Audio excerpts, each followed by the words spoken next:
काली diary. रात का समय था और गांव के सबसे पुराने और वीरान मकान में माया अपने कुछ दोस्तों के साथ बैठी थी। उस मकान के बारे में गांव में तरह तरह की कहानियां मशहूर थीं, लेकिन माया को डर नहीं लगता था।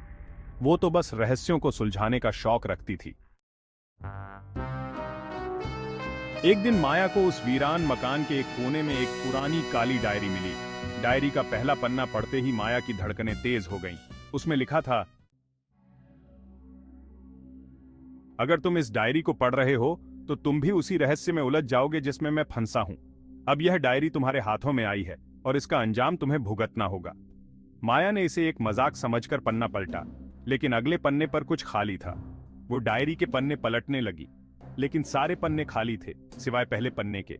उसे थोड़ी अजीब लगा, मगर उसने सोचा कि शायद किसी ने डराने के लिए ऐसा किया हो। लेकिन अगली सुबह कुछ अजीब हुआ। माया को नींद से जगते ही लगा कि कोई उसे देख रहा है। वो उठी और देखा कि वही डायरी उसके पलंग पर रखी थी, जबकि उसने उसे मकान में ही छोड़ दिया था। अब डायरी के दूसरे पन्ने पर कुछ लिखा हुआ था, मैं देख रहा हूं कि तुमने मेरी चेतावनी को नजरअंदाज किया। अब तुम्हारे पास बहुत कम समय है, मुझसे बचने का कोई रास्ता नहीं। माया घबरा गई। उसने डायरी को फेंकने की कोशिश की, लेकिन जहां भी जाती डायरी किसी न किसी तरह से उसके पास वापस आ जाती। एक रात उसने सपने में एक पुरानी छवि देखी, एक अजनबी व्यक्ति जो उसी वीरान मकान में रहता था। उसने उससे कहा, यह डायरी मेरी है, लेकिन इसे पढ़ने वाला हर कोई मेरे जैसे ही खत्म हो जाता है। अगर तुमने इसे जल्द वापस नहीं किया तो तुम भी उसी खतरनाक भाग्य का सामना करोगी।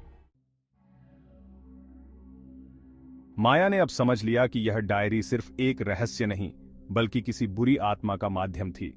उसने अगली सुबह उस मकान में जाकर डायरी को उसी स्थान पर वापस रखा जहां से उसने इसे उठाया था। जैसे ही उसने डायरी को छोड़ा, मकान की दीवारें हिलने लगीं और एक जोर की आवाज के साथ डायरी जमीन में समा गई। माया पीछे मुड़ी और वो मकान फिर से वीरान हो गया, जैसे कभी कुछ हुआ ही ना हो।